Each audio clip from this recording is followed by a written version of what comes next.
This is Jonah Hill, and you're listening to the only podcast that matters.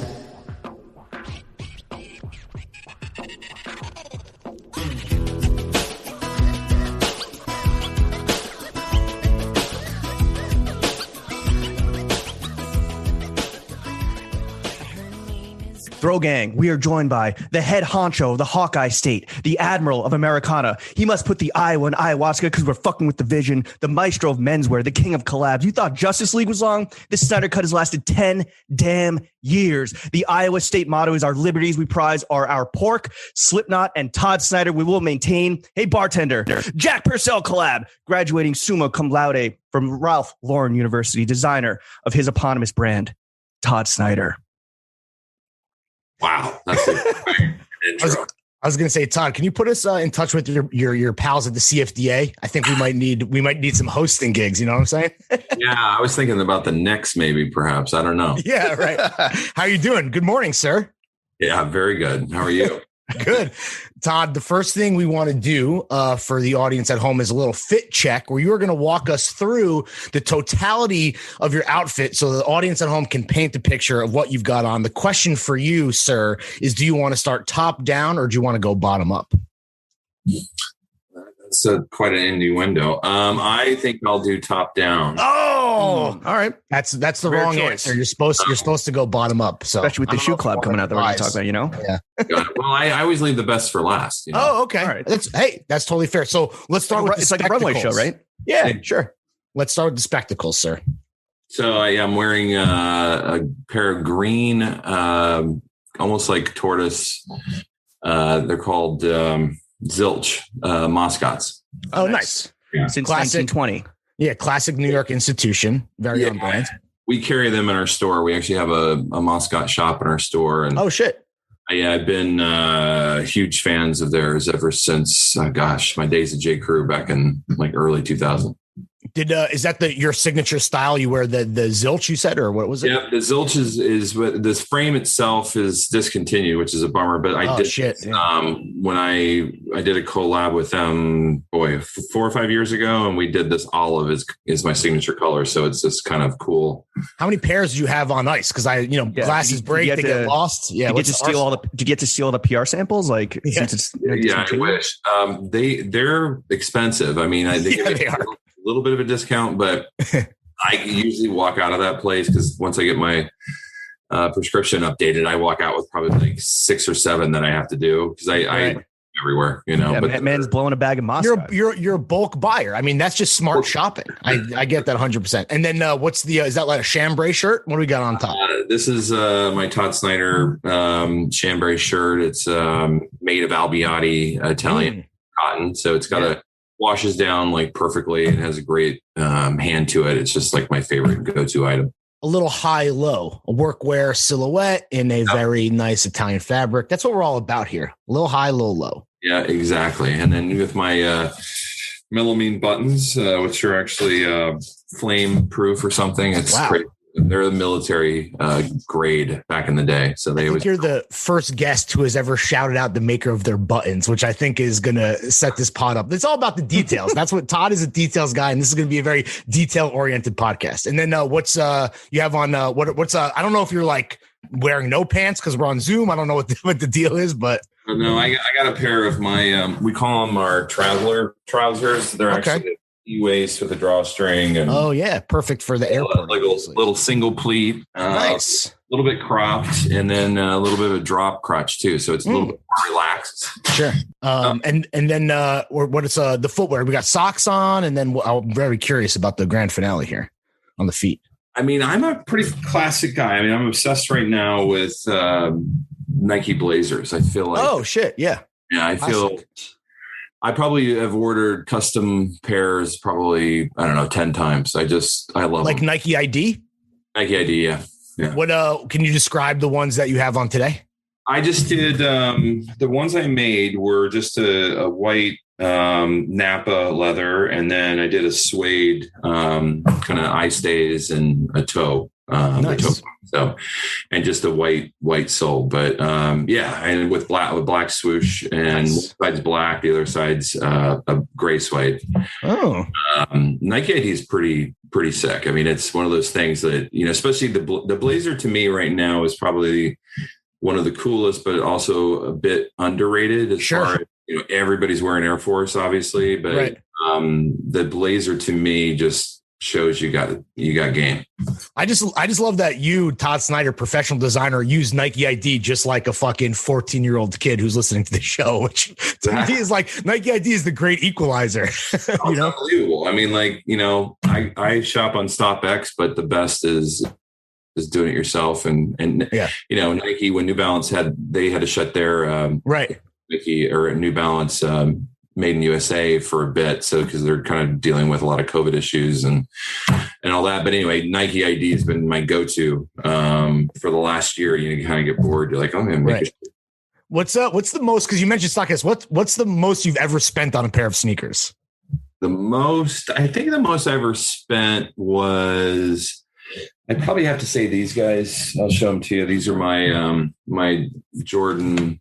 Oh yeah. Oh right. The half bred, half Chicago. How much were those? These, I think I spent $600 on. Woo! We were on StockX yesterday, and your 990 V3s, one of the colorways is currently the lowest ask is $3,000, over $3,000. Really? Does that blow your mind? You should flip some pairs, Todd. I don't know if you need some cash, but if you're sitting on any, get that WeWork office upgrade. Yeah. Get out of my little office. I'm gonna a 4-seater. Right. Yeah. Did you check the resale prices on your collabs? Shit. Yeah. Because we do. Sure. Yeah. I mean, it's definitely one of those things that's a really cool, if you're feeling a bit down, check it out. It makes you perk up a bit. Yeah, for sure. It's definitely flattering. We were blown away. When you need to remind yourself that you still got the juice. Exactly.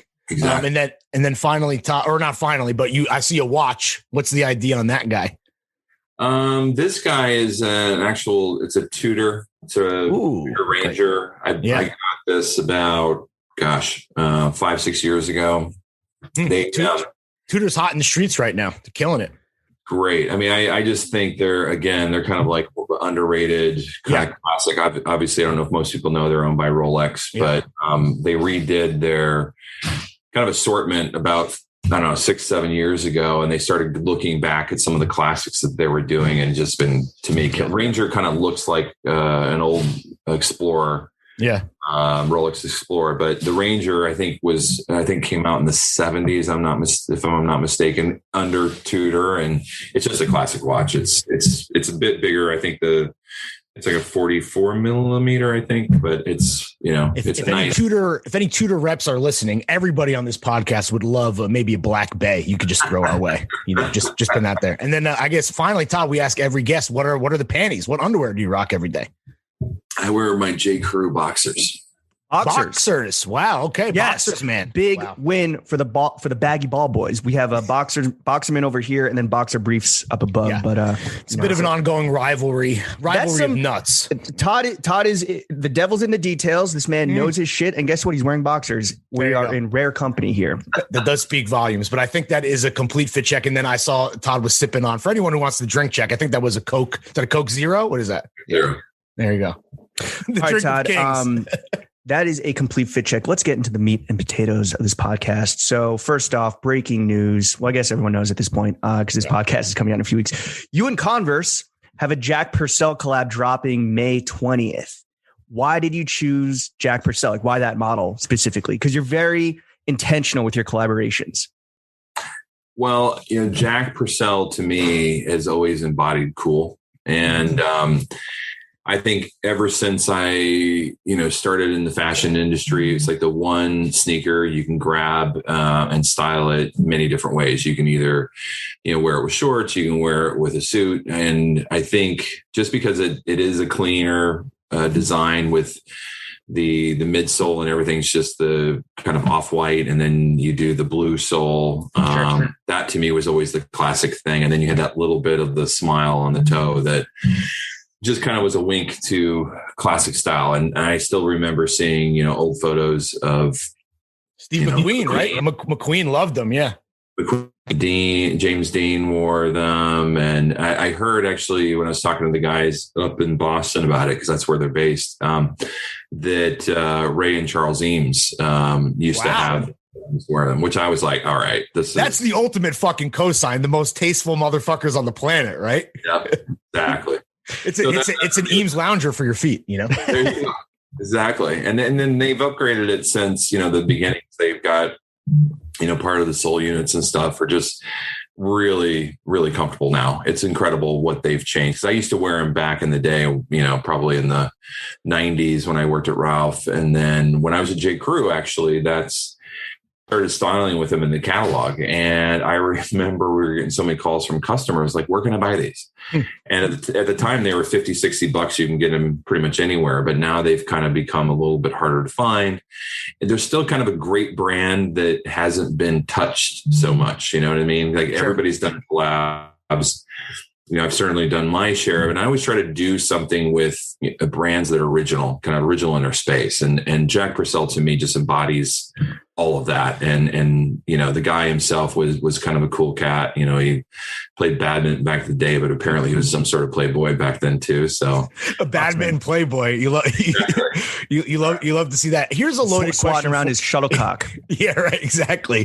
That talk about innuendo. Here's a loaded question for you, Todd. Do you think that, the Jack Purcell kind of like almost having this moment again? Do you think that's like people almost like rejecting like very loud, like Jordans and all of like the Nike collabs that are kind of out there? Do you think it's like kind of maybe like this subconscious return to this like cleaner, more classic silhouette? I think so. I mean, I think it's an option, that people, that may be, tired of all the kind of racy hype that are going on and the hype, as you said, and the huge long lines that you see. It's great for the business. Trust me. I mean, we feed off of that every day, like you just mentioned, having some stuff on StockX is killer.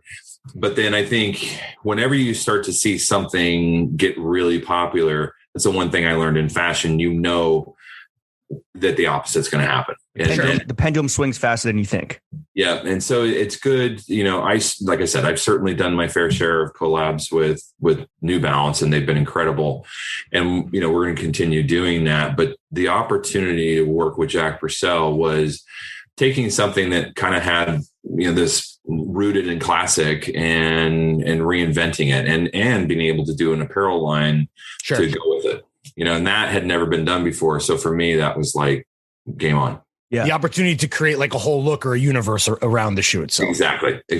And you're partnering up with Bodega, noted sneaker shop based out of Boston, on this Jack Purcell release. And then, I mean, that plus like we mentioned that the New Balance is going crazy on StockX and selling out, instantly almost. And to Lawrence's point, like, and to what you were just talking about, how in your vision, right? You put the Iowa and ayahuasca, so we're fucking with the vision. How far do you see yourself traveling down this path into sneaker culture, which can be this rabbit hole of hype and just craziness and, product for product's sake? Like how far do you see the brand traveling into like the sneaker world? I definitely think it's something we're going to continue doing. It's really, for me, I like blurring the lines between things that are kind of expected and things that are unexpected. And it's like, how do you always push the envelope and create something new? And, especially in the sneaker culture, you're seeing, everybody from Jerry Lorenzo to, you name it, Kanye West, whatever, trying to, carve out their own space in the planet. And you've got,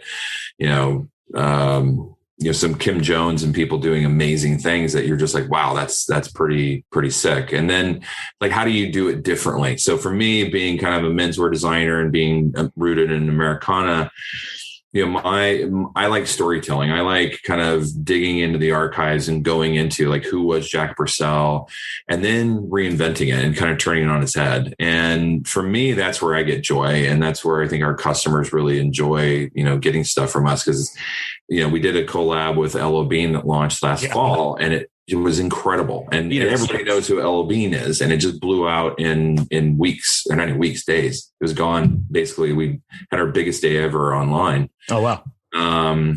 Yeah, we did almost $1 million in one day, which for us is big fucking flex alert. Love to get that on the record. Freaking huge. Yeah. But yeah, it was, I'm always looking at kind of how to, work with heritage brands and do something different. Cause at the end of the day, I want to do something unexpected or something that somebody loves and adding my own little twist to it. I think that is kind of the testament to LL Bean doing almost or doing $1 million a day, is because like that stuff, it was like familiar, but like very fresh. And I think that's kind of like the beauty of what you're talking about. I want to go quickly back to, you mentioned Jerry Lorenzo, Kanye West, Kim Jones, like guys, like you said, that are carving out this space for themselves in the world. And obviously specifically in that kind of street and sneaker world specifically. How much do you pay attention to that stuff? Oh, I study it like it's. Oh, really? Oh, yeah. Well, it also inspires me, like I see what these guys do, and it's almost like it's a competition. We're all kind of like, oh, that's cool, and yeah, when damn, Kanye dropped another colorway. Fuck. Damn, that blue's good. Yeah, right. But he kind of, he both of them. I mean, Jerry Lorenzo doesn't get enough credit, in fashion, and neither does, a lot of the people in the street space. They don't get enough credit because I think they're really affecting consumers and pushing people into a direction, which is great to see. You're seeing things happen that, Emilion Dori is like, to me right now, just doing some crazy things that is affecting. And for me, I look at it, I'm like, that's good. When all of a sudden he's the creative director of New Balance USA. Yeah. Shout out Teddy. Yeah. I mean, he's killing it. I mean, and I didn't know, the guy's only 35 years old, and I'm like, son of a bitch. And I'm like, I guess and I ask that because sometimes we'll have designers on the show that will talk about maybe divorcing themselves from that kind of, this idea of being inspired by other people because they're afraid that they might be influenced. But you're on the other end where you're like, you want to see it, you want to get inspired, and you're not going to like copy anyone, obviously, because you're an original designer. But like that is motivation. That competition inspires you. 100%. And then I'm always thinking, what's the next step? So, for me, as I kind of look at my competitors and kind of my landscape, I'm always thinking like, what's next for me? And I always kind of put myself in the shoes of like, what would piss Teddy off? Or what would piss Ronnie off if I did a collab? Right. And LL Bean for me was that. LL Bean was like, this is going to piss those guys off. Okay. Because, you can kind of see, directionally in fashion. I kind of saw this outdoorsman thing happening a couple of years ago because we were in this whole very street, very urban, very kind of like, screw the outdoors. So then, the next is probably going to be outdoors. So that, quickly became the next frontier. And then the pandemic really accelerated it. So I was really happy to launch that. The timing was perfect. And, it's honestly not the easiest thing to do, to be able to, call up a company who's, over $1 billion in sales and been around longer than all of us together, and say, hey, I want to do a collab. It doesn't work that way. You have to get to know them. You got to meet them. It's a courtship, It's a woo the bean. Yeah, exactly. Well, from as such, like, as someone that's like, observing everything, right? And you have your hands and your eyes on everything. Like, where do you think American menswear is headed next? That's a good question. I think, it's funny. I was talking to somebody recently and they were talking about how, American menswear, it's, there's really it's dead. And I'm like, are you kidding? I said, it's the biggest thing globally right now. Look at what everybody is doing. When you have Kim Jones, doing Air Jordans, and you got Virgil now, the head of Louis Vuitton, and you've got, Kanye doing Gap, and you've got Jerry, between Zegna and now Adidas. Like, I feel like American, it's just, the mold has changed. It used to be, it's Calvin Klein, or it's Donna Karan, or it's Ralph Lauren. Now it's kind of bubbled up from this kind of, street style way. And at the end of the day, they're just not getting the credit they deserve. And I think that's the thing for me, that I look at them as the leaders in fashion. Like I see what Teddy does, and I'm like, he's killing it. He's doing great. Wait, you shouldn't put that person on blast, but whoever you were talking to who did it, who missed this whole point, was that like a child? Like, how did they not? No, it was somebody in the industry. I won't mention. Yikes. Well, that person might be looking for a new fucking job. So. Yeah, just tell them we outside. I hope they're not a trend reporter. Going back real quick. So you are very going back to the collabs, you are very intentional with your collaborations, and that's why everyone hits, right? And that's why on the opposite end of the spectrum, there's so many collaborations out there we're seeing in the landscape that just don't make sense and are very clearly like a cash grab, like a big company's paying for clout or a small company's, paying, just wants that bag.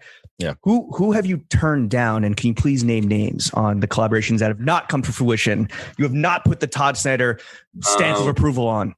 Yeah. Any notable losers you want to put on blast? The good news is, good and bad. I have to kind of, curate my own assortment on collabs. So I'm usually the one reaching out to them, believe it or not. Okay. So, outbound request. Yeah. The most recent that we just launched, which I was actually really excited to do, FootJoy called me about a year ago. And that's a golf brand, right? Yeah. Are you a big golfer? Is that what the vibe is there? I was. My move to New York City, it's like golf game went to hell, obviously. I was going to say, what do you shoot? Now I'm in the hundreds. My triple digits, baby. Yeah, my handicap used to be like mid-teens, which is pretty good. It's like, right. It's a simple game, Todd. The hole doesn't move. The ball doesn't move. Yeah. Why is it so quite hard? easy when you really break it down, Todd? Yeah. The ball's this big. Anyway. Yeah, right. But yeah, I'm a much better basketball player than I am. Oh, shit. Oh, yeah. That to me was like a really awesome, collab, because it kind of, again, so Chris Tobias, he used to be a kind of big wig at New Balance. And he actually, I worked with him when we did the PF Flyers collab, 10 years ago. And he moved over to FootJoy and called me, and I was just like, oh my God. And at first when he called, I'm like, it's FootJoy. It's kind of an old stuffy brand. I don't know if I want to do this. And then he started rolling through kind of the history of FootJoy. And I would have thought, they probably started in the 70s. I don't know. I would have guessed.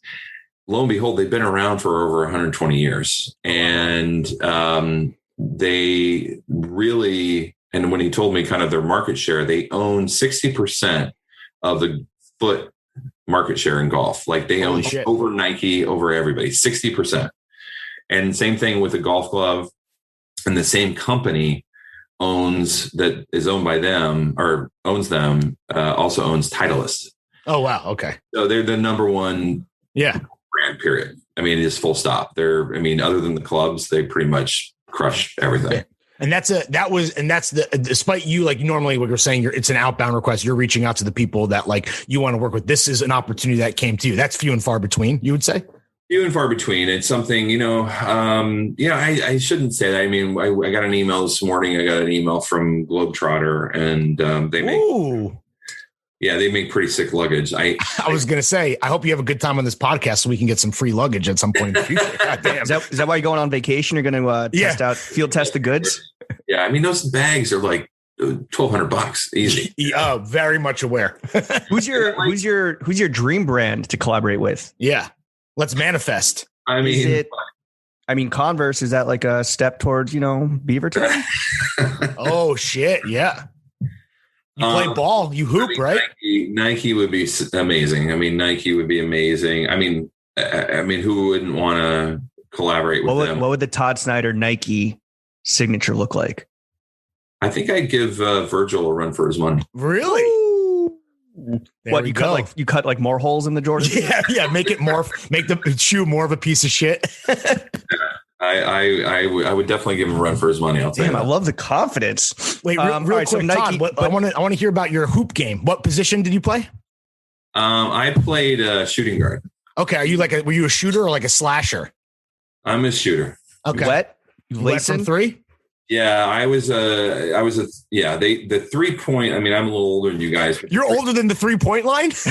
It came out right when I was in high school, which was awesome. So that's incredible. Yeah. If anyone wants to do the mental math at home, Todd is 73 years old. Yeah, exactly. Points per game instantly went up 50%. Yeah, right. I used to live for basketball and still do. I watch it every year. And I used to play here in the city, and you don't see a lot of white kids playing on the really good courts, but I would always make my way onto it. So it was, they used to call me, I was playing up one time up in Harlem, and I was the only white kid within probably 30 blocks. And they started, because they have DJs kind of narrating the game and stuff. Sure. They were calling me Ghost. And he was like, Ghost has the ball. And it was just like, I was shooting a free throw, and I didn't know what they were saying at first because I'm focusing on the game. And then I hear this guy saying, Ghost, if you want to make a free throw, give the ball to Ghost. So I got, I was somewhat famous. That's fucking awesome. And I'm assuming that's because of the complexion, your complexion, right? That's what Yeah, I remember they used to, when I play, they'd be like, hey, yeah, go get that Irish kid. And I'm like, I'm not Irish. I'm Irish, Dutch, German. I'm mixed race. Yeah. Damn. Okay. So Nike, that's your dream collaboration. Yeah. The Ghost signature model. The Ghost one. Yeah. I would say that's my dream. I think one of the coolest collabs I ever did is, and I would want to do it like in a bigger scale, but I ended up doing a FJ Land Cruiser, Toyota Land Cruiser. Oh, shit. Yeah. So you want like an Eddie Bauer like edition, but like the Todd Snyder like but a vintage. I saw the new Range Rover Defender, and it's beautiful, but I like the old school kind of. Of course. Yeah. I mean, who you give a run for their money is Virgil Abloh with the Mercedes fucking Kia Soul or whatever the fuck that was. The Scion XB. Yeah. I don't. But yeah, I think but I did one a couple years ago, and one. Yeah. Do you have it? Is it in the driveway? I own one. It's still in the garage. Honestly, it scares me to death to drive it. It retails for like $160. Woo! Yeah. That's like a one piece of Globetrotter luggage. Yeah, exactly. That's definitely where you one put it. Suitcase. Yeah. What do you do? What do you do to it? How do you put your signature touch on it? So an FJ Land Cruiser, it's a 1976. They really kind of embodied that old kind of Jeep styling. It's kind of almost a cross between an old Jeep mixed up with a Range Rover Defender, and obviously had their own style, and just the way the headlights and the way kind of the way the back of the truck versus the front of the truck is just a really cool balance, meaning like it just looks like a dude's truck. It's beautiful, classic. And there's many different ways you can configure it. So I found these guys out of Miami that basically rebuild these things. And I'm like, hey, would you guys ever want to do a custom one for me? And we'll sell it. And so I did a signature olive green color, which is our color. And then we also did a slate blue, which is a Porsche color. Sick. And then we did a burgundy. And then we also did like this kind of almost like a camel gold color. And but we sold 3. I mean, we had, wow. Yeah. We had one guy that bought 2. Was it some notable? Can you say like was it a guy? Was it Dr. Livingston? I presume. Like, yeah, right. I don't know his name. They probably for good reason, but he bought one for his house. Like one to rock, one to stock. Yeah. It was Vin Diesel. Yo, maybe we can get a Fast and Furious collaboration next. Exactly. But yeah, and then what I did was what was really neat about it is obviously I work with Red Wing, so I did a Red Wing leather interior. Ooh, that's sick. A good it's boot a beautiful kind of pony brown Red Wing leather interior, and it's a perfect kind of blend. So with all of that and kind of like the little tweaks I did here and there, we actually did a bag with Lotif that was the kind of gift with purchase. Sick. Which was cool too. Yeah. Spend 160 G's and here's a fucking bag for your troubles. Exactly. Okay, so Nike, Land Rover, Dream Collabs. on another level. Yeah, maybe Apple, but anyway. Sure, of course. That's all. Manifest. Big hitters. We got to manifest. A boy can dream. Let's go back to your resume, to your CV for a little bit. So you're a noted graduate. You graduated summa cum laude from Ralph Lauren University. Yeah. While you were there, what is the number one takeaway that you brought with you while working at the most cherished American brand of all time? I think the love of vintage, and really, and not just buying vintage for vintage, but there's different grades that you can get. You can get a really amazing sweatshirt that you've never seen before that just has a great detail on it, or a great military jacket. I mean, so much out there. And that for me was probably the biggest epiphany that I had, was kind of the research and the level of detail of digging into all of that. And that's really what kind of embodies Ralph. It all kind of starts from something, and then he reimagines it and changes it. And I think that for me, I remember working there, and you'd go to different dealers, you'd find things. This is before the internet, but you'd find things in whether it was auctions or what have you, and you would kind of buy them and you covet them, but you would actually have to hide them from your coworkers, because a lot of people because Ralph would walk into a room, and I didn't get to work with him one-on-one, but I, worked for the people that would kind of work with him and looking at, they called them rigs, where you'd walk in and you'd see this beautiful, like you'd walk in and see this wall and it sounds kind of odd because it's just things kind of pinned on the wall, but it looks like probably the sickest mood board you've ever seen. Sure. And three-dimensional, and it's got living, breathing mood board, not just like, pictures or whatever. Yeah, exactly. And it looks like you're walking into a movie set, really. Like you're walking in and you're like, it sets the tone immediately. And Ralph really invented that. And everybody who works for him, kind of, there's some, like John Virage, who's their head, is amazing. Legend. Yeah. Amazing. And you would walk in his rooms and it brought you to a new place. I mean, it was so intoxicating being in there. So Ralph would point to things like, and they would put little stickers on it that would say RL likes. And the original heart. Up. Yeah. The original heart. Exactly. We're going to need to double tap that reference piece there. Exactly. And so the thing was, if you didn't, and Ralph would remember, he'd be like, that jacket's not right. And you'd be like, what do you mean? And it's, if Ralph puts RL likes on it, you better make sure you get the right patina, the right details, because he's a stickler for all that. Like I remember sitting in meetings with his brother, Jerry, ran the show for the most part with all of his designers from day to day. And he would always be talking about, like, that off-white, it's too bright. You got to go, you got to do. And so we'd be in the kitchen we'd tea stain it with tea bags. That's amazing. Yeah. But it was always the details. It was always kind of being authentic to that original item. Sure. How's your vintage collection? Yeah. It's pretty good. I mean, I have, I even lost count a long time ago, but I probably have over 1,000 pieces of Champion. Good. Just God. Champion alone. Champion. Wow. Yeah, Champion. Are you the foremost Champion collector? You would say maybe the champion. Yeah. Yeah, maybe. I don't know. It's hard to say. I've been collecting Champions since Ralph, actually. When I got to Ralph and realized, like, oh, wow, this is how you do it. It was kind of like one of those, like, oh, that's how it's done. And then you just kind of, and all this did. I mean, there was a lot of people that left, obviously, and went to Abercrombie. All of a sudden, you started seeing Abercrombie doing these rigs, and rigs all of a sudden became a name. And right.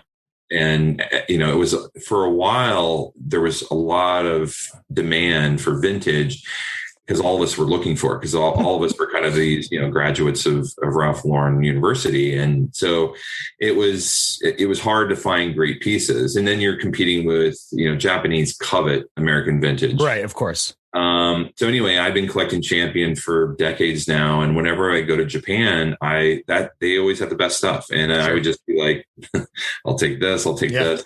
I'd be in Harajuku where there'd be a lot of really cool vintage shops. And my favorite was always vintage collegiate sweatshirts from.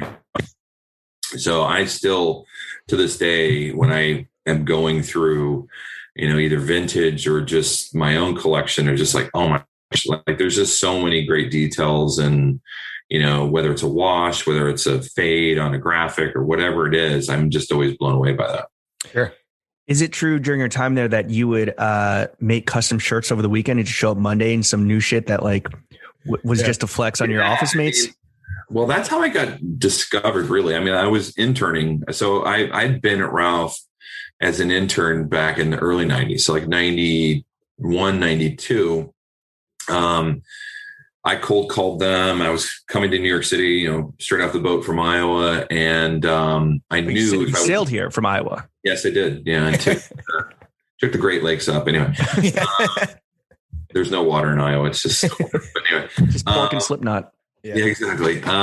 So I got, I wanted to work in the fashion industry. I literally read Ralph's book in the 80s and was like, I didn't know you could do this. And I'm like, I want to do that. And that's what kind of really set the course for me to go do something. So I originally, when I was in college, I was, studying. My dad was an engineer, so I started doing that. And then first semester, I hated it. There was no girls in my class. I was like, this is boring. This is a brick. Yeah. And then I'm like, what, architecture, because I like to draw, and I was always, really good with numbers, and I thought, architecture could be good for me. So I studied that for a couple semesters, and then again felt like this is just not going to be good for me. I can't see myself being an architect because it's just too slow. Because then the process is too slow. And I always knew I wanted to be a designer, but I didn't have a pathway to get there. And then I started working in a men's store called Bedowers in Iowa. And that for me was my gateway. That's when all of a sudden I really got into clothes, and I started meeting the Ralph Lauren rep. And I'm like, how do you do this? Like, how can I get into this? And she was from Chicago. I was in Des Moines at the time. And Chicago was Mecca for us, because we could drive there 5 hours, and it had amazing stores. So for me, that was my goal. So I ended up switching. I was in business for a bit, and then I ended up finding out I went to Iowa State, and they actually had a fashion design program, unbeknownst to me. And I'm like, so I ended up switching. I was in school for like 6 years and only got an undergrad, but anyway, but it was a dream come true for me. So I ended up switching, went to Ralph Lauren in 91, 92, and got my foot in the door, and I just worked my ass off. And, I didn't say a lot just because I didn't want to speak out of turn unless someone asked my opinion. And I just was kind of like head down, do the work.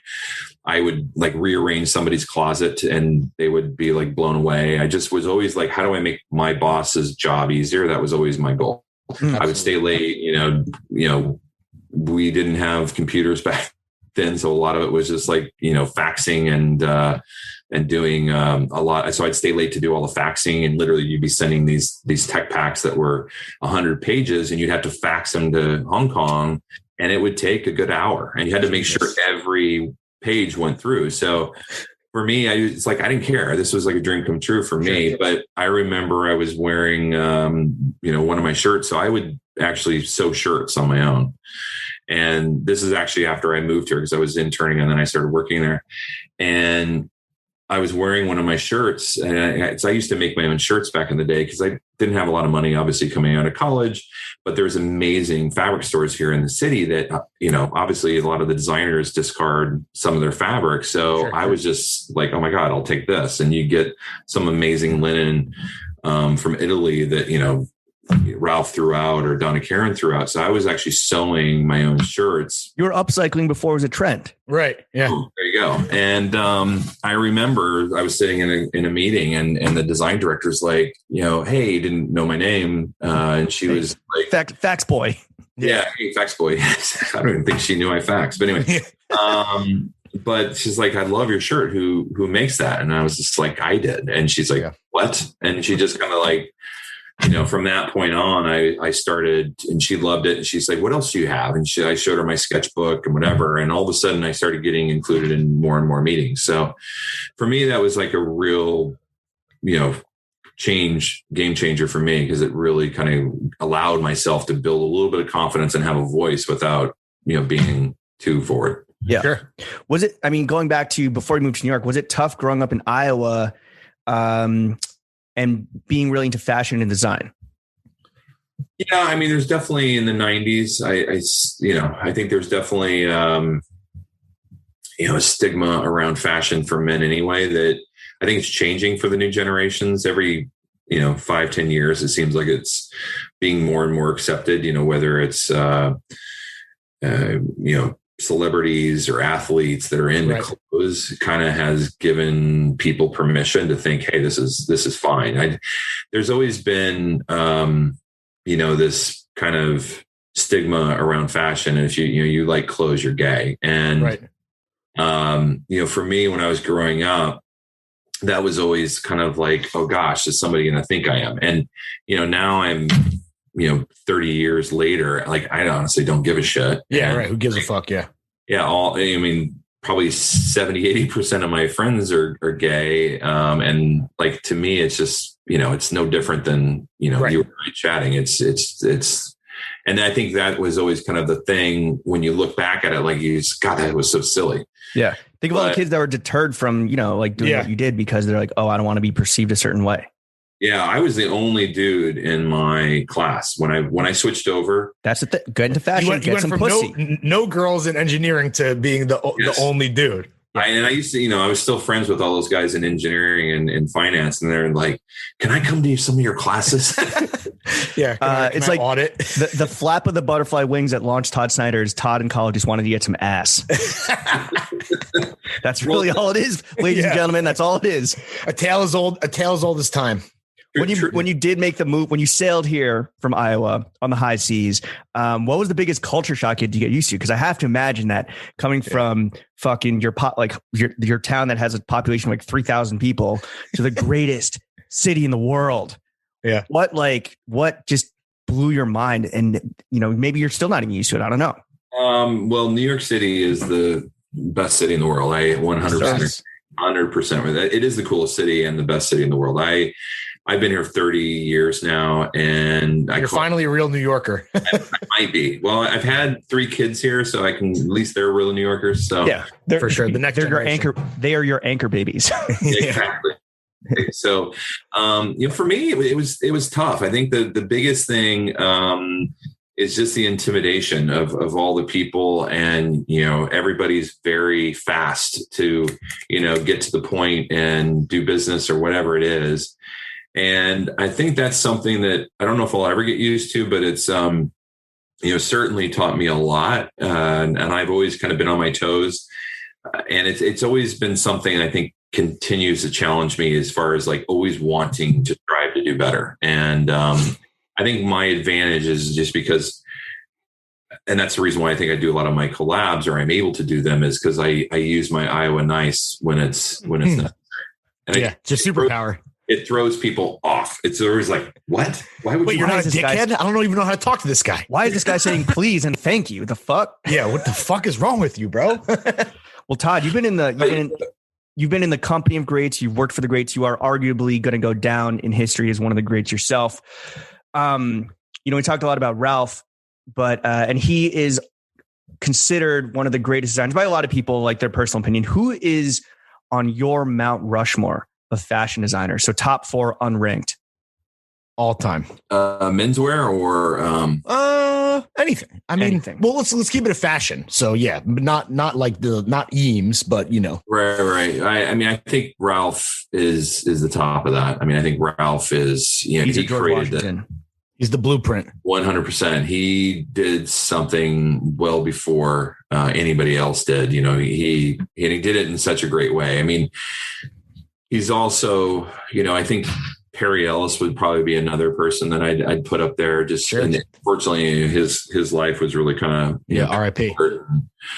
I think he would have done great things if he were still alive. Ralph obviously has been 50 plus years and has built just everything from. When you start not only just doing apparel, but now all of a sudden you have paint. It's like you've reached kind of it's a whole lifestyle, right? Ralph Lauren, it's a true we said university, but it's a universe, right? Like that's what it is. It is. I mean, they did everything from paint to interiors to you name it. Shower with my Ralph Lauren towel, There you go. There you go. All right, so we got Ralph, we got Perry Ellis. I would say Armani. I would say George. Sure.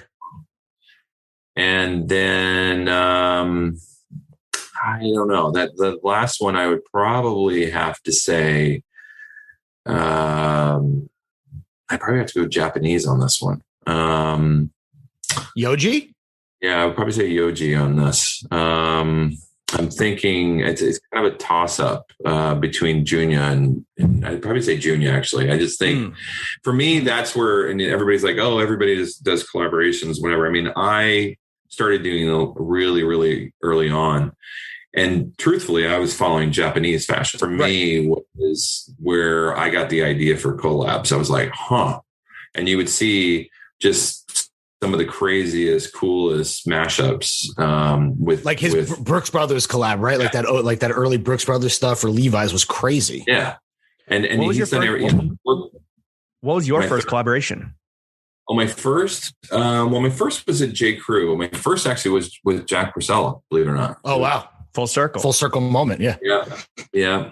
It's kind of funny. I have a lot of full circle moments. So I started at Ralph, then I went to J. Crew, then I went to Gap, and then I went back to Ralph, and then I went back to Gap, and then I went back to J. Crew before I went on my own. They say you can't go home again, but you can if you're Todd Snyder. And I was the one lesson I learned, and this is the Iowa Nice piece coming out, is like never burn a bridge, especially in this industry. Really? And I never did. Yeah. That's something maybe we should file that one away. Yeah. Because we were like, may the bridges we burn light our way. We thought that was like the path forward. I'm cold, better burn a bridge, just heat up a little bit. Yeah. I just real quick, Todd, when you talk about like, your history with collabs and you mentioned J. Crew, like, and maybe you wouldn't be so bold because you're such a nice guy, but like that, I feel like that this idea of collabs now being like James said earlier, like completely overblown and these big cash grabs that make no sense. Like, all of that came from a pure place, which even if you guys were following the Japanese, like all that stuff that J. Crew is doing, like with the liquor store, right? Where you obviously now are back and, you're calling home. Like, was that kind of like the start of this kind of collaboration boon here in the States? Would you guys say that it started there with your team at J. Crew? Yeah, I mean, I think we popularized it. I don't think we're the first, but I think we definitely were the beginnings of it. I'm trying to remember other collabs. I mean, I remember when John Streetwear had some. Yeah, I remember when John Varvatos did Converse back in the day. This was probably early 2000s. That to me was really cool. And then Supreme, and I would say Stussy was probably way ahead of it. I think that's kind of who I would certainly pay tribute to. And I would probably actually put a fifth person up there. I might put Stussy up there, but Stussy. So anyway. Yeah, shout out Sean Stussy. Yeah, absolute legend. The OG. All right. Well, after bouncing around between Gap, J. Crew, and Ralph, and just kind of getting, like a utility infielder almost, you've launched your own shit, and you're coming up on your 10-year anniversary, which is a fucking that's eons in the menswear and fashion world. That's a huge deal, but we're not here to suck your dick, Todd. What was your biggest fuck up from the past 10 years? Probably my biggest fuck up. Jeez. So many to choose from, I know. Yeah. Dang. Just pick one. Besides coming on this podcast. I think my, it was funny. I think in hindsight, I don't know. We'll see if it was my biggest fuck up or not. But I left J. Crew just before the entire thing, like the universe opened. It was just like, I kind of thought I had it figured out. We had just opened up the liquor store and it was huge success. And then we had just opened up a store on Broadway, our first like real like men's store, because the liquor store was small and special. Right. Yeah. Concept. And then the whole, like, it was like probably 8 to 10 years. And my good friend, Frank Mugins, who kind of took my place there, he and I worked together at Ralph Lauren. And when I started working at J. Crew, I brought him with me.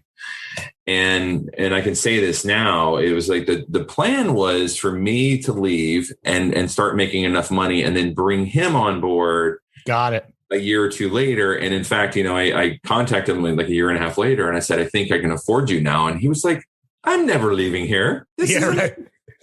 Yeah. You set him up for like crazy success. Cause a lot of people like, obviously, Mickey Drexler is a legend, but like how people like look at that, at least when I think back about that time, like Frank got like a lot of press and a lot of praise for like, like that next kind of evolution of where J. Crew's men's business went. So you're saying you like kind of missed an opportunity to maybe like stay a little bit longer and reap some of those benefits before bouncing? I should have stayed just maybe a year or two longer. Damn it. Why didn't I know the show Mad Men was going to be such a fucking hit? Yeah, right. Yeah, did you miss the Ludlow suit like explosion? Was that right? Like when you bounced? We invented that at the liquor store, actually. So when the liquor store was opening, I remember, so that, to kind of set the record straight or whatever. So Mickey was everything. Mickey was the reason why every time we'd have a presentation, he's like, God damn it, how come our men's business isn't like crushing it, whatever.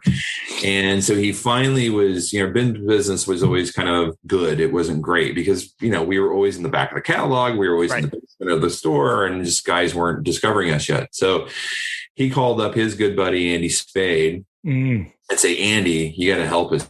Andy came into our presentation and was like, Mickey, you have to open up a men's store.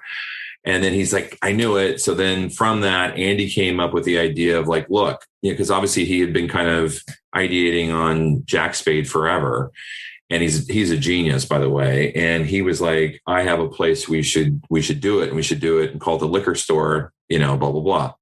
So he was the one that kind of found the space. And, we had to keep the sign because of kind of historic issues and stuff like that. So it made sense. And that store really put the stake in the ground and made J. Crew Men's cool. And then from that, everything blew up. But Mickey was really the catalyst. And then working with, so everything in that store. And I remember Mickey telling me, he's like, look, I want you to like, this is you and me. And no knock to the merchants at the time, but it was like, he goes, I want it just to be you and me picking the stuff that goes in the store. And so we created this room that was just the liquor store room, and he would, pick what he wanted in there. And I remember thinking to myself, like, we can't put our old dumb suits in here. We got to create something new. So we did this really cool fitted. It was originally made in the US and it was half canvas. Actually, the first ones were full canvas. And we wanted this slimmer suit. It was kind of the Mad Men thing. And that's where it was birthed. And we were kind of, going between names. We're going to call it maybe the Tribeca. We're going to call it the, some different other names down there. And then the Ludlow kind of was available. And we're like, oh my God, Ludlow's perfect. Because we love New York City and we wanted it to be about streets of New York, and Ludlow just had a nice ring to it. So that's where the whole thing kind of was. And the rest is fucking history, right? Yeah, there you go. But Frank is, we're still great friends. And you ever get to stay at B&B? Yes, I've stayed probably 3 or 4 times. It's my favorite. He's got this cottage in the back. It's up in Massachusetts. I can't remember the area, but it's just unbelievable space. And Frank's great. I mean, he's not only just an amazing designer, apparel designer, but his interior sensibilities. Yeah. He's got great taste, generally speaking. Unbelievable. Like you got to get us that friends and family discount. We might have. Yeah, we'll tell him we'll do a pod. We'll pod with Frank at the B&B, dude. There you go. I think the pod could work. Yeah. Well, okay. So if the who will ever know, right? If the timing was your biggest L from the past 10 years. And I would say that it's not, because like you launched Todd Snyder and you're on the fucking pod, bro. Look at everything has brought you to this moment. Everything in your life, Todd. What was your biggest, looking back at the 10 years of the brand though, what's been your biggest win? Let's get positive for just 1 second. The biggest win for the brand? Yeah. The first 10 years. Or you as the man in the business. I mean, I would probably say the biggest game changer for me was the Champion collaboration. That really put a stake in the ground. I started doing Champion 8 years ago.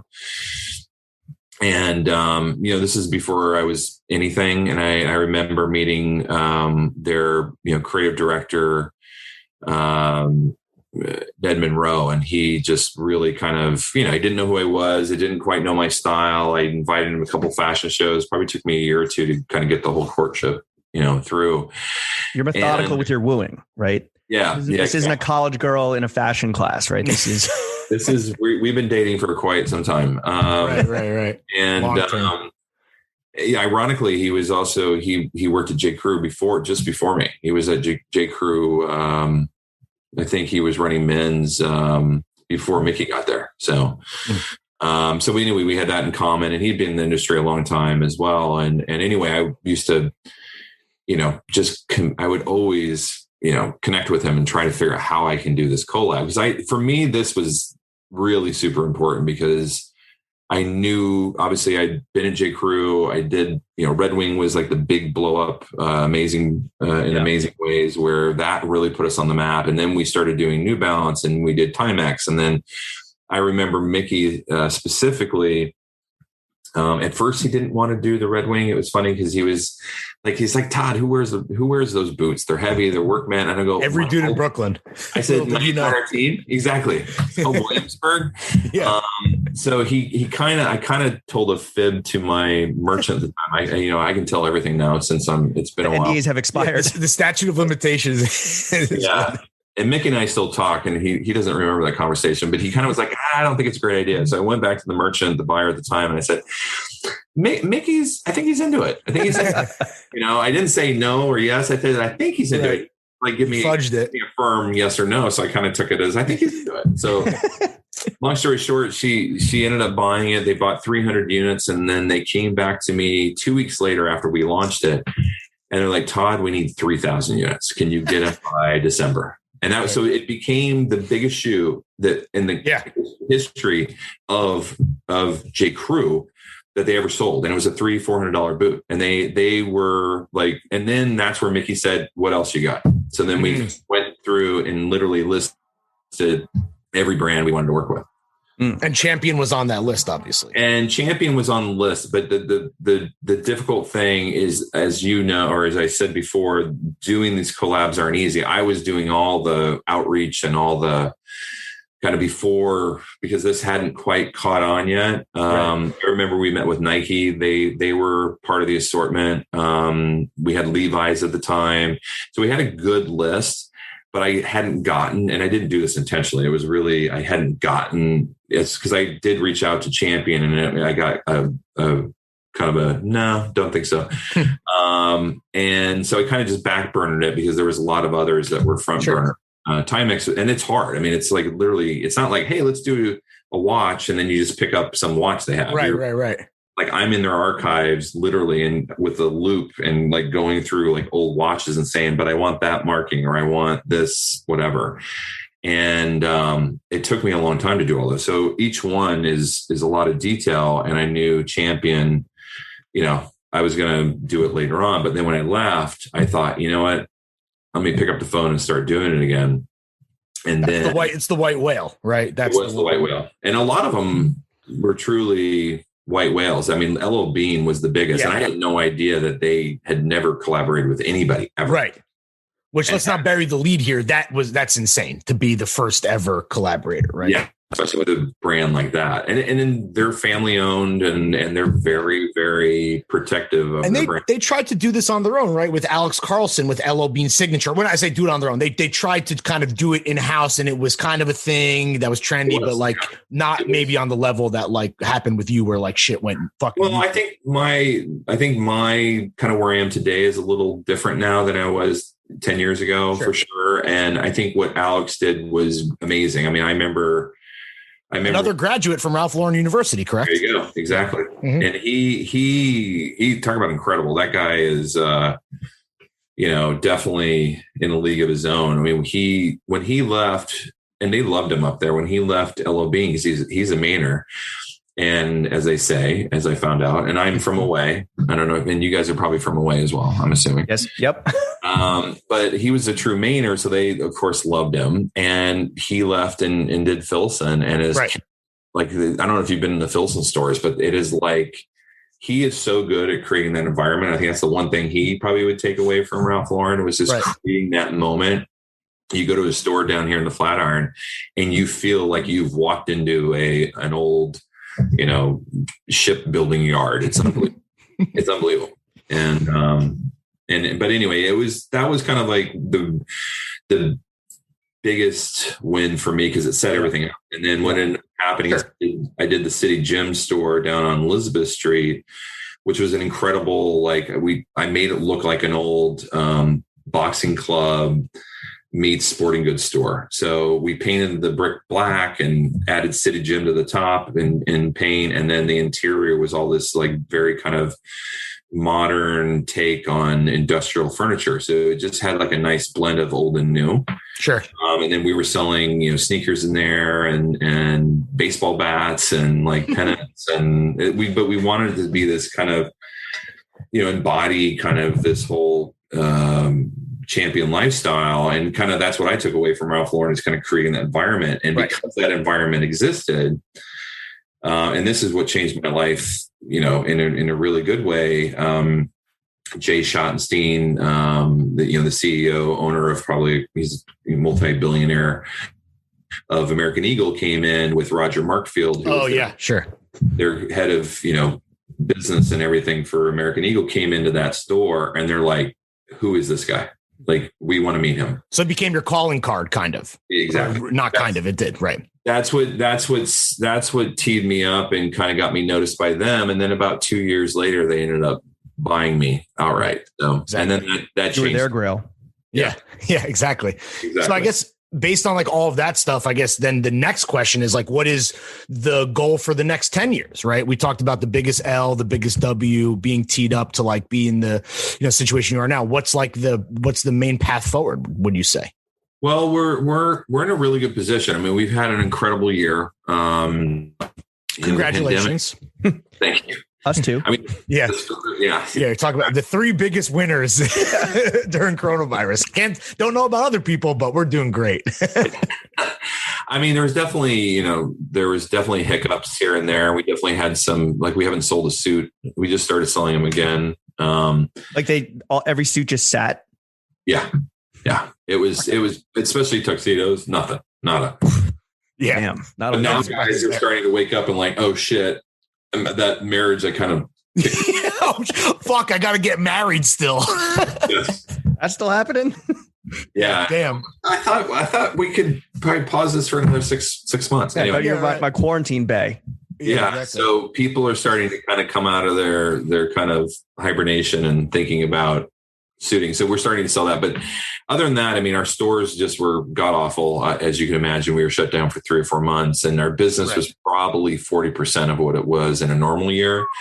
We were able to renegotiate some leases. Our bigger store here on Madison, we were unable to. They just were not bending, which sucked. But, so we kind of, we tried to keep everybody employed. And that was the goal is sure. Thinking about the team and we didn't bigger than clothes. Yeah.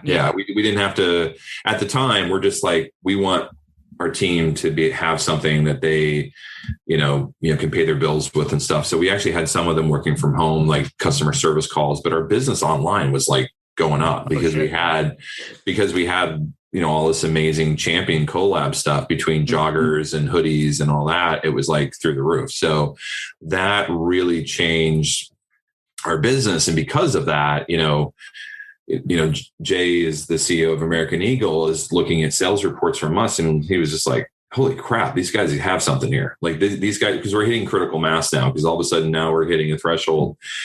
And, at the time, he was, thinking about acquiring some other menswear businesses, which I can't say what they are, but you can fill in the blanks.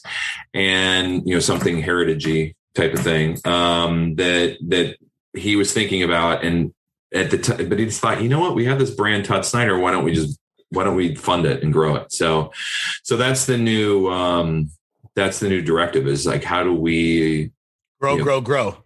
We're right now, we're trying to grow as fast as we can, as responsible as we can, with our, profitability being our goal. So, how does that affect your, the left brain side of it? Cause obviously it seems like you're very tapped into the business side, which is important for any brand, right? That's why Throwing Fits has me. But like, how do you keep the creative juices flowing when it is about like, oh shit, like the monetary success is like increasing. Let's double down. Let's triple down. Let's grow. Well, to me, and this is something I've learned along the way, is it's really about the team. It's really about getting great people and human capital. Yeah. And it's critical. I mean, another lesson we got to file away and take with us maybe.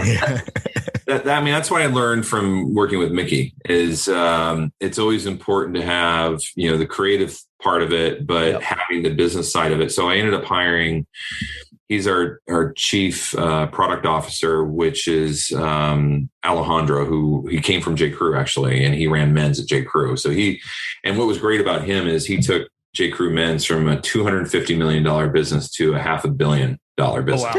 He's a fucking killer. He's a killer. And that's the piece that I missed. That's why I wanted to be like, it would have been nice to get from maybe 250 to maybe 350, but I was like, I was the one that was there from 225 to 250. And then we were yeah. You had to claw for every inch. Baby steps. So then Alejandro blew the doors off. And for me, that was a sign. Like, hey, can we do that again? Yeah. But here, let's do that. So he's been working with me for about 5-6 years, and he's incredible. He's started actually, went to Georgetown, started working at a J. Crew in Georgetown, and then he worked his way up and got into the buying office at J. Crew, and then he excelled pretty quickly there. And then I cherry picked him, and he's incredible. So.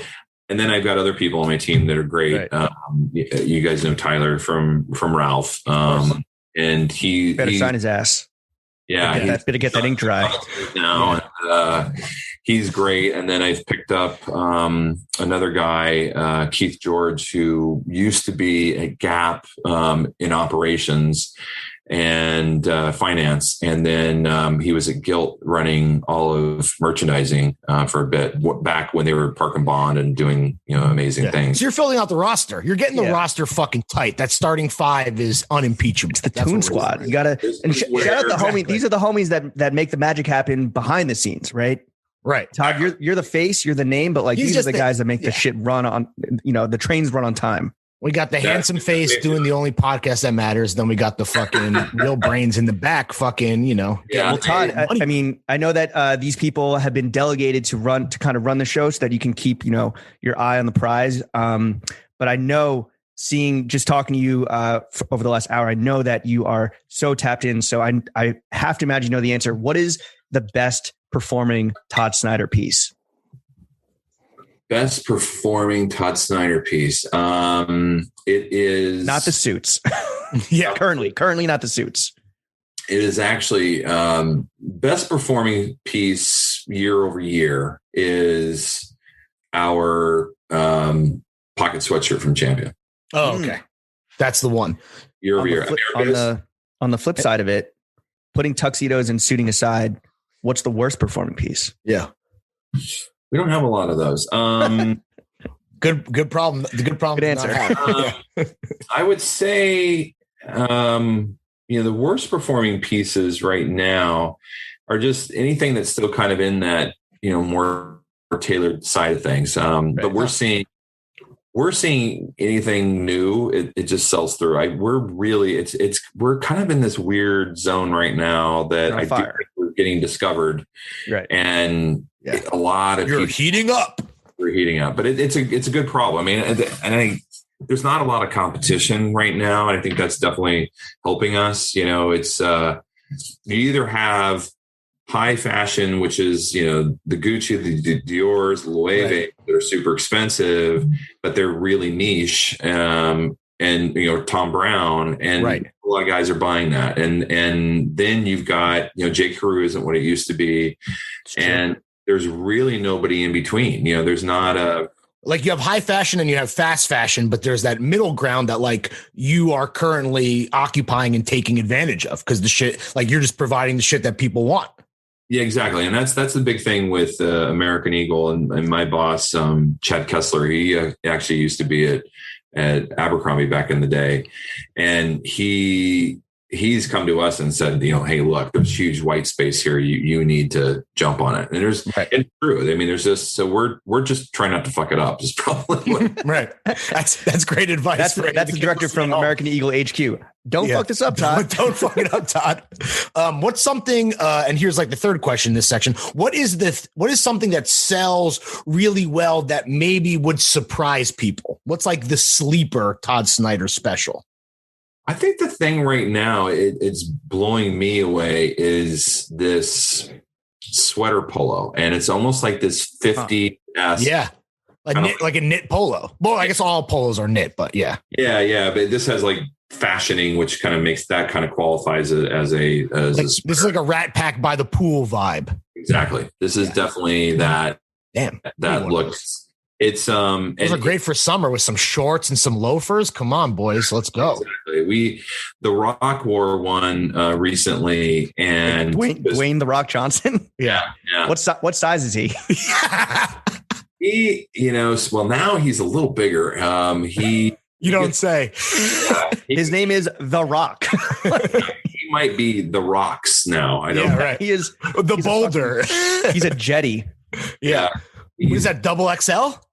He's a double XL, but he still fills it out. But nobody looks as nobody fills it out like The Rock. That's for damn sure. No.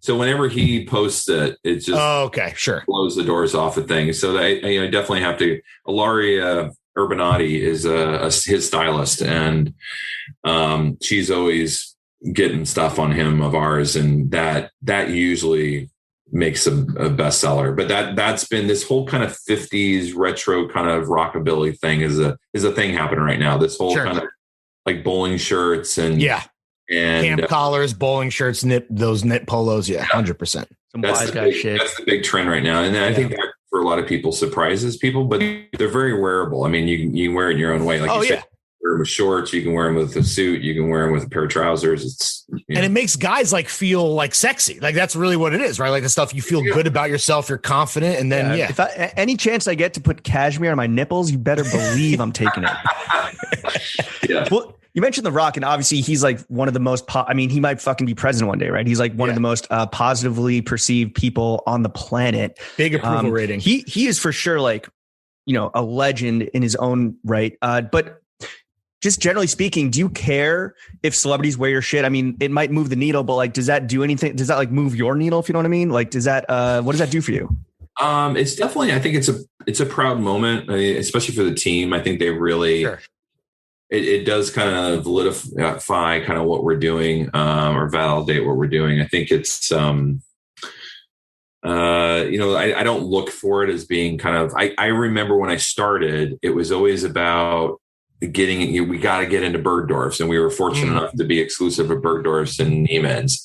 And then it was like, how do we get on the cover of GQ? And we were lucky enough to get on GQ and all of those things. And I always thought like, okay, now we made it. And they're like, oh no, we haven't.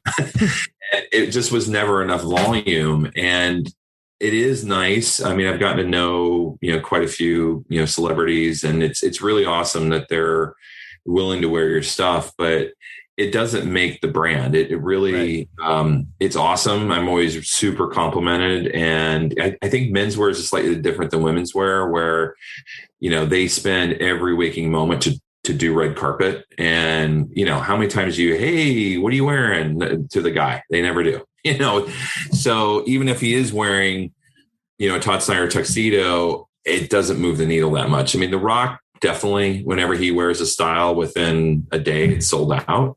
Right. And that's definitely put us on the map. I mean, I think our biggest gets now is we get LeBron James wears our stuff, and then we get the king. And my favorite now is Ben Simmons. Oh, sure. And Ben is a huge fan and pays retail, which you love. Wow. You're not putting him on Flow Team? Yeah.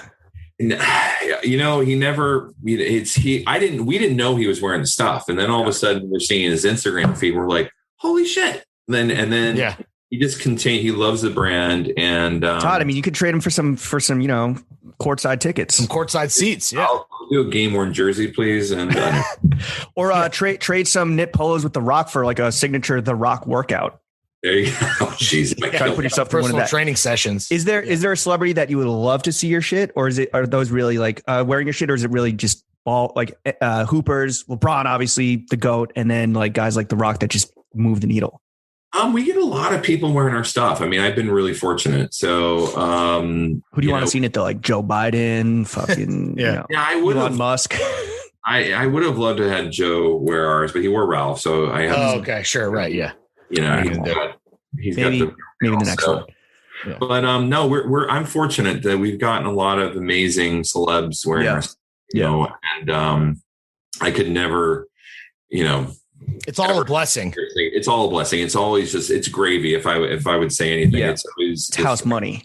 At the end of the day, it's bragging rights, and you might sell a couple extra polos. You know, yeah, you might sell a couple extra polos, but it's also just like one of those. I like watching movies, and I like, you know, seeing. I think probably my favorite now, if I could dress somebody, would probably be, you know, Timothée Chalamet. Oh, right, of course. Timothée. Everybody else, yeah. I mean, I've had, you know, Ryan Gosling's. You know, we actually got. I remember this was about 5-6 years ago. I remember my guy who was running, you know, our website was like, Ryan Gosling just ordered. Like, and his address is. Yeah, right. I think we probably have it. But anyway. Yeah, let's get his email. Yeah, but he genuinely ordered. So it's like we get a lot of really cool guys. They're like fans of the brand. Yeah. And, you know, again, indirectly, actually, one of the cooler ones was we were watching Amy Schumer's show, and her husband buys a lot of our stuff. Okay. And I actually looked up on Shopify, and I'm like, holy shit, he's probably one of our top 100 customers. Oh, he's like a VIP, like a top 1%. He buys a lot. Like I was watching, it was the one where she's giving birth. I think it's like giving birth or something like that. And he was wearing a bunch of our stuff throughout the show. And we're like, holy shit. And then so it's not her real husband, it's the guy who plays her husband on the show. No, it's a real husband. Oh, it's a real husband. Okay. There's a documentary on her giving birth to got it. First kid. And so he was wearing Todd Snyder when his child was born? Whole thing. He's like, yo, I need another polo. I got some afterbirth on the collar here. Yeah, right. Shit got a little messy as it does, you know. Todd, I want to bring it off celebrities and back to you. What is your personal all-time grail? What's the one, John, that you've never been able to purchase just yet? Maybe it's your 1001st champion piece. What is it? I would have to say it's probably a watch. Daytona? Yeah. No, I could never afford that. The one I can kind of reach hopefully someday is a Explorer 2, Steve McQueen kind of style, or it's beautiful. They retail for anywhere from 20 to 30, depending on the condition. We actually have one at our store in Madison that Hodinkee found. You need to get the employee discount. Can't you borrow it for referencing? Yeah, reference purposes. Trust me, the reason why I bought it from Hodinkee was because I wanted it in the store. So that's like the cherry in the store that everybody looks at. Right. What year is it? Ruler. You're just a benevolent ruler, right? You can't. You just can't keep it for yourself. It's a 72. 72. And it's with papers and box. It's wow. Okay. $27K. And the reason why I bought it from Hodinkee was because I want to buy it, but I'm like, it's haunting you. I'm hoping no one ever buys it, because I'm like, if someone buys this, I'm gonna be so pissed. Well, hopefully none of your many celebrity fans are listening to this podcast, because I'm sure they're like, oh, done, say less. Yeah, easy. Wayne, if you're listening, that would look great in the Oval Office. All I'm saying. Another thing that is widely known about Todd Snyder, the brand, and Todd Snyder, the man, is you've always been a mainstay at New York Fashion Week, and now that we're going to see it come back this fall, do you have any grand plans for your return to the runway? That's a really good question. Thank you. Besides inviting us to sit front row. Yeah. Oh, by the way, we better get some front row tickets after this. Yeah, I'll get you front row. You guys will be on the return side. Yeah, right. Okay. Yeah. But yeah, we're going to do something special and that I think Fashion Week for us will start in February. And we'll do something special. I got a couple things on the back burner, some new collabs that we're working on that are, I think, gonna really help. Really. Any hints you can just drop play with the tail end of the episode here? Bombs? The ladies might be happy. Ooh. Oh, okay. To the one woman listening, you might be happy. I think you're on the right podcast to make that reveal. I mean, Todd, kind of just going back to your resume once again, your list of accolades, like you've won a grip of awards over the years, like the CFDA Swarovski Award for menswear, GQ's Best New Menswear Designer, CFDA Vogue Fashion Finalist. And we're not here to disparage those awards. We're not here to call them cursed, but many a brand that have won those have died enough that could fill Greenwood Cemetery. Why do you think Todd Snyder was able to both win these critics awards and these accolades, but also remain in business? It's another very good question. We got a lot of them. Only a few more.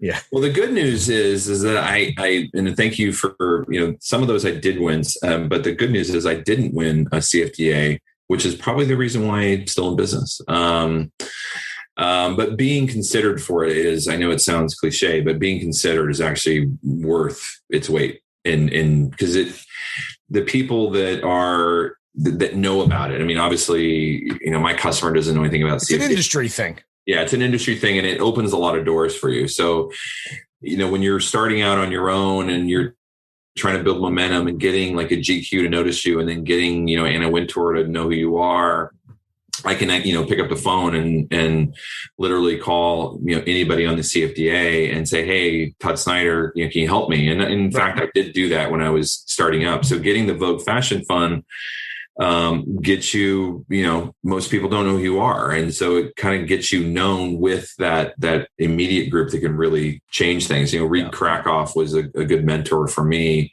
He was the head of coach for a long time and brought it into what it is. And recently he did the Tiffany's kind of relaunch and rebranding, and he just killed it with that. So I was able to work with great people, and because of that, that really got me to where I am today. I was able to leverage people that had already been through the path and could kind of open doors for me, whether it's getting a great photographer, whether it's working. I got to work with like Trey Laird, who's an amazing creative agency, and got to work with some great photographers, because really at the end of the day, like when you're creating, it's kind of the same way in the business side of things, is surrounding yourself with amazing people. And for me, I'm super fortunate because Jim Moore, I don't know if you know this, but Jim Moore used to, he's still the creative director at large at GQ, but he was GQ. He is GQ, right? And he and I work together on the Todd Snyder brand. So he's done all my fashion shows. He like styles the shows. He styles the shows, and he styles all of our on figure looks and our kind of our campaigns and stuff. So he and I have been working together for the last 4 years, and he's a game changer for me because he's really allowed me to do things that I may not have felt comfortable with, but for him to say, no, you should do this. This is cool. You have the right to do it. He kind of gives you that license, which is really amazing, but kind of just, again, networking, getting to know creatives it's really what it's about, because there's so many different points of view that you can leverage, whether it's a great photographer, a great stylist, great art director. All of those things are really important. I'm really good at designing clothes, right? But you need all of those other pieces to bring it to life and to make it great. You know your strengths, So these awards, you have a problem is the first step. Yeah.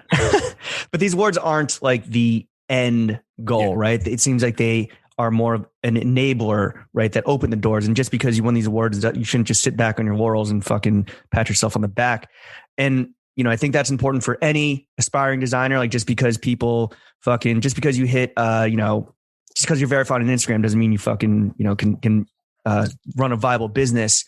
And as an OG veteran at this point in the menswear game, and I guess soon to be women's wear, what advice would you give to any aspiring designers out there, to all 18 million listening? That wasn't a joke. It's 18 million. Don't fact check those numbers, please. Thank you. Yes. Yeah, it's I do talk to a lot of people, and I am a mentor to a lot of younger kids coming up, and we do a scholarship every year with Iowa State, where I'm from, and actually we're doing another scholarship next year with a historic Black college as well. Yeah, and HBCUs, right? Yeah. And we're actually doing some stuff up in the Bronx too. We have working with some kids on mentorship and stuff like that. So it's it's just one of those things. I mean, the whole thing last year just kind of moved me. The whole Black Lives Matter and just everything that happened last year. Just kind of like I have to do my part, and being For sure. and being an owner of a business, I'm like I can do this. I can. Yeah. And so I'm always opening doors for people to either go work somewhere else. I did it with Iowa State since I left, and I've probably hired half my team. I would probably say half my design team is from Iowa. Oh, wow. And hometown heroes. Yeah. You're like the Slipknot of menswear. Exactly. So for me, it's important, especially being somewhat established and being older, is like making sure, not to just give back, but it helps me too to get the energy from them. Like, if knowing they know what's cooler than I do, because they're in that zone right now. So for me, it's really important. So, it is a bit, serves a purpose, but at the same time, giving somebody an opportunity to make a difference in their life is incredible. And that for me makes me feel good. But yeah, it's definitely one of those things that, coming up in the industry and getting to work with some great people like Mickey Drexler and Ralph, from working for Ralph. I learned a lot, and I learned the power of working with great people and what that can do. And I think my biggest advice is just learn as much as you can. Sure. I didn't start my own business until I was 40, and it took a lot. And thank God I knew all the things I knew, because what I was saying to you guys before, it's like, God, if I only get Bergdorf to carry it, my life it'll be sure. Yeah. Oh, wait, if I win this award, it'll be made. And it's like a little blip on the radar when you look at the total body of work that I've done. I'm like, it helped me open a door, but I had to then take advantage of it to open up another door, And Jim Moore came to me 3 years ago and was like, hey, I'd love to work with you. And I was like, are you kidding? And literally Jim is the reason why I did this. Jim, I remember I was at J. Crew, and he's like, you should do your own thing. And I'm like, huh? What are you talking about? He's like, what I'm seeing right now is really good, and I think you need to be an American menswear designer. And I'm like, wow. And I remember running into him, because he still is a god, but back then it was like he is the Anna Wintour of menswear. Right. And he walks all of the shows, the project shows in Vegas, and literally he'll walk up and down the aisles just trying to see who the next brand is going to be. And I remember I was there, and he was walking up, and I'm like, oh shit. I had brought my duffel bag, because I was there with another brand that I had started called Tailgate Clothing Company, which is just college t-shirts, and it's a really cool brand. American Eagle actually has it underneath their umbrella right now. And I was there in the booth, and this is before American Eagle bought us, obviously. And probably 2009, 10, I was there with a duffel bag full of samples that I had made in my collection. And Jim's like, hey, what are you doing here? And I say, I'm ready, and I have some samples I want to show you. So he was like, wanted to see every single piece in there. He had one of his, his kind of entourage try stuff on. And he's like, this is amazing. He's like, Todd, you got to do this now. He's like, you're ready. You need to start doing your own collection. And then he gave me that, that runway. And then he supported me in GQ by, pulling our stuff all the time and putting it on. We made the cover a couple times, and we got some great things. And that led to us then, oh, wow, Nordstrom wanted to pick us up. And then, oh, wow, the whole thing started snowballing. But I learned early on, this would be the one thing I think I would give everyone advice: direct to consumer. You got to direct to consumer. Todd's not a late bloomer. Right? He's just been fact finding for a long time, and he has come away with the number one fact is, DTC. Yeah. Well, I think direct. That's where our pod consumer. is. This is right to your fucking ear holes if you're listening to this right now. So that's the closest you can get to direct. Yeah, that's as direct as you can be. I mean, Todd, like, you have the left brain, you have the right brain, the creative, the business. But let's talk about the bigger context, which is that we are about to enter the horniest summer of all time. So as a professional Johnsman, what should guys be wearing this summer to maximize their sex having potential? Yeah, we need the keys. Well, this is a big reason. You have 3 kids, right? So you're a confirmed sex haver. Yeah, you've had sex 3 times, so you know. Exactly 3 times. I've only done 3 times. Man, shooting 1,000% from the field. Yeah, exactly. Exactly. But yeah, I mean, Ghost is 3 for 3 from the free throw line. Exactly. That was a big reason why I got into fashion to begin with. I mean, I was always, my secret sauce was always being the best dressed guy. That was always, if you're the best dressed guy, and that doesn't mean us too. If you're not wearing tuxedos everywhere you go, but no, but that would be. But you could. You absolutely could. You're in the park. You're in the park for a kickback, just in a fucking tux. Yeah, let's go. Yeah. But go to a pool party, just full in tails. Exactly. But that is the secret of success. I think I've always told this to people, gay or straight, if you want to get laid, if you're the best dressed, it's pretty much guaranteed. Woo, there it is. So, all right. Always look your best. Always look your best. Always look your best. Make a fucking effort, boys and girls. You heard it from the GOAT himself. Todd, you've been killing it for 10 years. Sounds like you're going to be killing it for at least another 10, if not 1,000. Lawrence and I, thanks for coming on the only podcast that matters. And you're doing amazing, obviously, but we want to see you do even better, right? So maybe as you're putting together your rig for the next 10 years, you can include this constructive criticism that we're going to bequeath upon you. Take it or leave it. Highly suggest you take it. First up, this is a layup. This is a doozy. This is a layup for Ghost. You're the king of collabs. Yeah, this is Ghost. Just reverse 360. This is a given Ghost. Slashing the hoop, just from the corner, lace, throwing fits. X Todd Snyder collaboration. This is for business, bro. We print money. Are you kidding me? Yeah. This is just the appetizer, the amuse-bouche for we could do a full collection. Maybe you want to do like a microphone and like a signature, Todd Snyder green. Yeah. We could do a microphone. I do have a microphone, but all right. Yeah, wow. Step 1. Professional. Yeah. Maybe that's a reference piece. That's a reference piece. Here's another piece of constructive criticism. So runway shows are back. We established that. You're obviously looking to not just dip your toe back in the pool, but fucking cannonball into the shallow end. What about me and James, a little stunt casting? We're sitting front row, but maybe we're closing out the show. We are not obviously the most physically attractive guys, but we're very smart. And we do put asses in seats, and all press is good press. So when people are shitting over your terrible decision making, they'll still be talking about you. That's not a bad idea. We did start selling tickets our last show. Really? Yeah. We sold out. Amex. We partnered with them, and we were actually selling tickets to our show. Holy shit. That's when you know it's a fucking spectacle and that's people are willing to fucking, buy fucking ticks. What if instead of models walking down the runway, it's just me and Lawrence talking for 2 hours? We'll narrate the whole thing. Do a live podcast. We could do a lot, man. Yeah, we could get, Gigi Hadid or something to like maybe be, part of your. Love that. She's cool. Zayn. Yeah, whatever you need. But we're available moving forward, Todd, for the next 10 years. If we're not dead, you could always call on the goddamn motherfucking. Yeah, if we're not dead for your 10-year anniversary, 11-year anniversary, bang our line. Todd, thank you for coming on to the only podcast that matters. Plug your shit. We got the Jack Purcell collab. What else do you want to throw out there? Where can the kids follow you? What should they be paying attention to?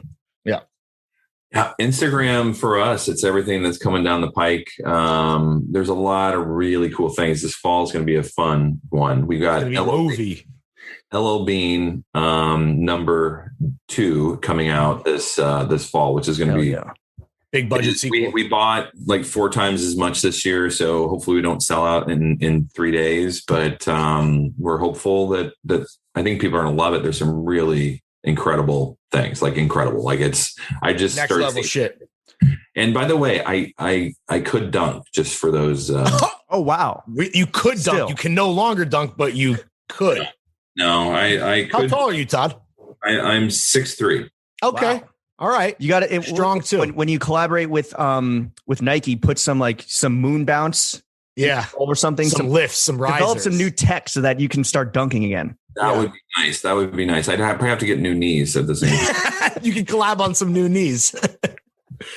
All right, Todd. Thank you for coming. Instagram is Todd Snyder NY. We just want to get that out there because I don't think you mentioned it, right? No, I did not. Todd Snyder NY Instagram. There it is. All right, Todd. Thank you for coming on to the only podcast. Thank you, Todd. Matters. Appreciate your time, man. Jeff, hit that motherfucking outro music. My leather's so soft, my top so soft. I probably have it all. These niggas so soft, and I go so hard.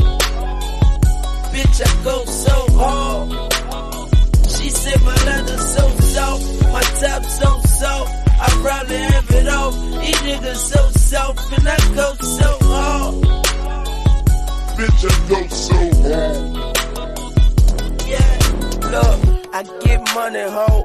Fuck what you talking about. Straight out the slaughterhouse, straight out the dragon's mouth. Fire you can't put out. Tires are standing out.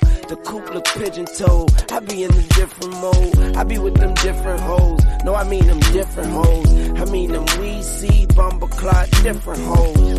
And as far as terrific goes, they kiss that dick with no mistletoes. Diamonds and pearls and pussy holes. Snorting coke till they nose bleed. I'm sitting high on them inches, I'm in the nosebleeds. I'm on a paper chase until my toes bleed. Then I get on these beats and let my soul bleed. I put them in your head and watch the hoes bleed. My rag always red, like when them hoes bleed. Now that's cold bleed, no I mean cold-blooded. And I'm so southern, that's why my leather's so soft. My top so soft, I probably have it all. These niggas so soft, and I go so hard.